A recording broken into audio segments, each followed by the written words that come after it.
What is going on, everybody, and welcome to the first episode of Kenny Omega's Pursue in WWE. Yes, he has finally decided to grant everybody's wish and decided to come to WWE. And there's no telling of the contract talks between him and Vince, as you see him passing Vince right there. You know, who knows? He probably threw the whole house at him and probably some more, but he decided to finally leave New Japan Pro Wrestling and decided to pursue a career in the WWE. And look at this, there is no better way for him to start off his first match in WWE on SmackDown than against John Cena. Now, throughout this video, I'm going to title this video, I Hate John Cena, and you're going to see why throughout this video. But before I actually get into the video itself, I'm going to kind of give a little background story on Kenny Omega. He's from Canada. He's wrestled all over the world. He's been in Ring of Honor, PWG, which is Pro Wrestling Guerrilla. He's fought in many promotions, but for right now, he's in New Japan Pro Wrestling. He's the biggest star in New Japan. Well, yeah, I consider him the best wrestler in the world. If it's not him, then it's AJ Styles. But he's part of a stable, possibly, well, the best stable, I think the best stable of all time, in the Bullet Club. And him and the Young Bucks have like their own little mini faction called the Elite. But Kenny Omega, this man's a great worker. He can make anybody look like a star. He knows how to sell very well. And he, just this year alone, he's had two of the best matches I've ever seen. Him against Okada at Wrestle Kingdom 11. If you haven't seen it, I'll recommend you to look it up. And then just this past Sunday, with New Japan having basically their version of SummerSlam in New Japan Dominion, he had another, I'd say it's another 6-star match with Okada, and it went to the wire. The storytelling of that match was just absolutely amazing. But it ended in a 60-minute draw, because in New Japan you only have, I think their main events or the title matches is typically 60 minutes. So if you don't get a pinfall within 60 minutes, it's called a draw. And they was both gassed like the last 15-20 minutes of the match. But now that that's over, I think the plan is that this is just my prediction. I think their future plan is for Kenny Omega win the G1 again, because last year he won it. He became the first, foreigner to win the G1 Climax, which is New Japan's biggest tournament. He was the first one to win it. I think their plan is he's going to win it again, and then at Wrestle Kingdom 12 in 2018, he's gonna face Okada. He's gonna face Okada for the third time, and I think he ends up winning.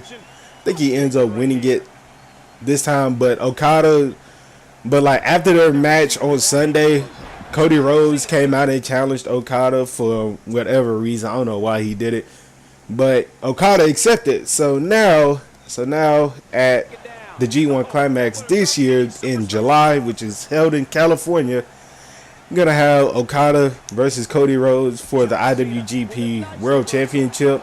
Again, I don't know why they're doing that, but hey. So now, I don't know which direction Kenny will take this, actually. Will he take it as disrespect for, like, Cody getting his chance when he didn't rightfully deserve it? So will that start a little feud between Omega and Rhodes? We don't know. We'll see. But like I said, I think the most likely outcome is Okada is going to win. He's going to beat Cody Rhodes. Going to have Omega win the G1 Climax for the second year in a row. Then that's going to set that up for their clash at Wrestle Kingdom 12. And then after that, They're talking about Omega versus Naito, so we're gonna see what all this does in New Japan. I'm not a big New Japan wrestling fan. Well, I'm trying to get into it basically, so it's kind of crazy, like what they're going through right now. But Kenny Omega, he's one. Like I said, he's the biggest star. He's the biggest star in New Japan. So, like, looking at his accomplishments, he's won the G1. Like I said, the first foreigner to actually do it. He has won the IWGP Intercontinental title. He's also won the IWGP Junior Heavyweight Championship. He did win the Junior Heavyweight Tag Team Championships with Kota Ibushi. He has won the Never Openweight 6-Man Tag Team Championship with Matt and Nick Jackson, aka the Young Bucks. So he has accomplished a lot, but he has yet to accomplish the prestigious prize of the world title. So we're gonna see where it goes. I thought he was gonna win on Sunday, and then kind of carry it over to the U.S. To kind of bring the brand of New Japan over to kind of bring the brand of New Japan over to the U.S. And I don't think there would have been a better superstar to do it other than Kenny Omega, because why not? He's the best wrestler in the world. But enough about that. Let's talk about him in the WWE now. So, as you see in this match right now with John Cena, it's a very hard hitting match. But his goal, I think I'm in the U.S. title run right now. But after I get the U.S. title, I think I'm going to go for probably the World Heavyweight Championship, because, I mean, he's fit for it. But we're going to see. John Cena. Yeah, I don't know what WWE was thinking, putting me with John Cena first out of all people. But hey, I'm not really going to complain. But Kenny Omega's goals, he is heel. Forgot to mention that. He's an incredible heel. He can cut any promos. One of the best promo guys I've heard outside of CM Punk. Where CM Punk should be back in WWE, but that's another topic for another day. Kenny Omega, stiff worker, works strong style. So, like Shinsuke Nakamura and AJ Styles, they also work a strong style kind of match where it's just nothing but hard kicks and hits at all times. But Kenny Omega's goal in WWE is really to go down as the greatest of all time. Because I think over New Japan, he's going to end up going down as possibly the greatest wrestler. If it's not him, it's either him or Okada. But I think he beats Okada. But now he's in WWE now, so he's going to end up. He's going to win multiple titles. Hopefully, after I get the U.S. title, I end up becoming the longest reigning champion, whatever belt I decide to hold. But I have another surprise. I'm not only going for the U.S. belt. Actually, no, I'm not even going to go for the World Heavyweight Championship. I'm going to go for the Intercontinental Championship. Because like I said in my update video, if you haven't seen it, go watch it. I have 12 episodes recorded. 11. I deleted one of them because one of them got messed up.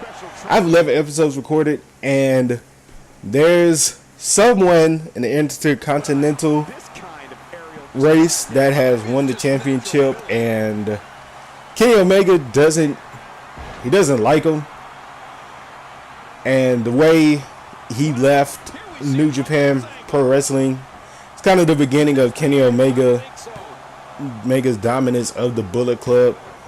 But you'll see in a future video. But into this video with Kenny Omega, I don't have his finisher for now. I do end up getting it. I don't have his finisher of the One Winged Angel.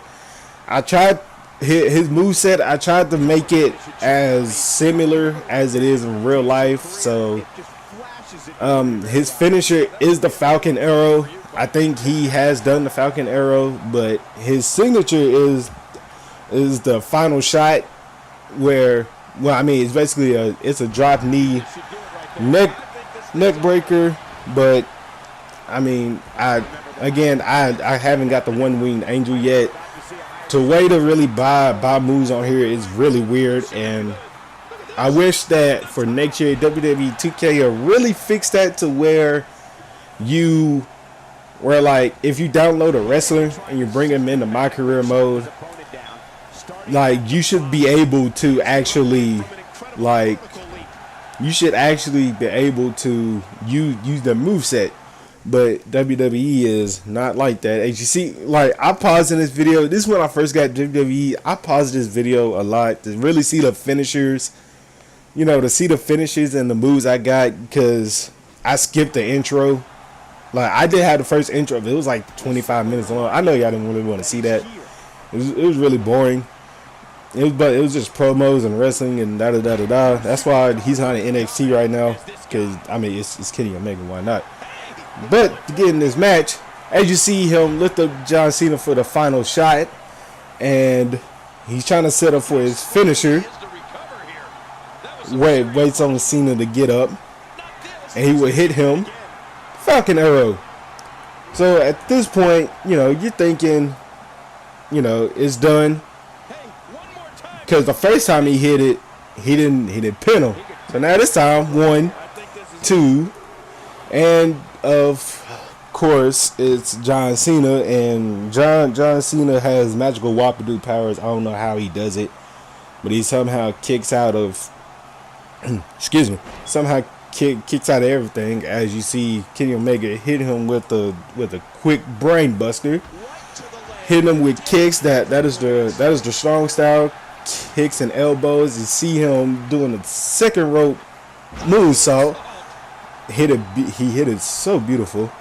Now he's going back up to the second rope. Again, I pause to look at my abilities. I purchased some before this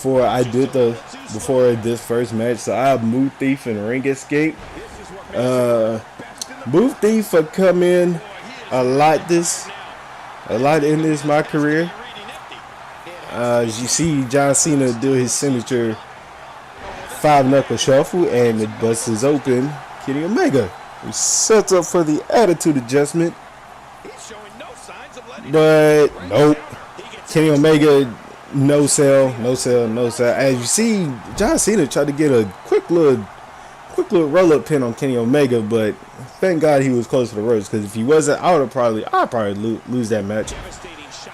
See Cena, excuse me again, go for the suplex. And he hits, dragging over Kenny Omega, working the lower back, and Cena knock over the ref for whatever reason. See Kenny Omega counters with a running drop kick. Omega with the final shot. Again, like Cena's not an easy dude to beat. I can't stand him. But look at this right here. Wait. Look at this right here. He hits Cena with the AA. I mean, that's Kenny Omega for you. Again, he's a heel, so he's gonna have heel tendencies. 1, 2, 3. Man. First match in WWE, going up against John Cena, took 3 Falcon Arrows and an attitude adjustment to beat this man. Again, I hate John Cena. This won't be the absolute last time we face this man. You see the highlights, and you see him counter. Basically, Kenny Omega was the no-sell person, basically the whole match. Every time Cena went for the AA, Kenny Omega just counted every single time. Then you see Kenny Omega, you know, went for the Falcon Arrow multiple times. The first time he didn't get him, but the second time he did it, John Cena kicked out. It took multiple final shots, and then he finally hit. He had to hit Cena's move just to beat the man. Like it's absolutely crazy. But after the match, Kenny Omega, I guess he was disappointed that Cena didn't lay down for the Falcon Arrow. So now he's about to take his anger out on Cena again. Heel tendencies, is what he tends to do. See him lift up John Cena. He's gonna hit him with the final shot again. I'm not surprised that John Cena probably doesn't have a broken neck yet. But to end off the match, Kenny Omega hits the Falcon Arrow. As you see, a 5-star match. Kenny Omega is known for having multiple five-star matches. I would recommend y'all to look up his matches. But this is the end of the video. Thank you guys for watching, and I will see you guys next time for episode 2.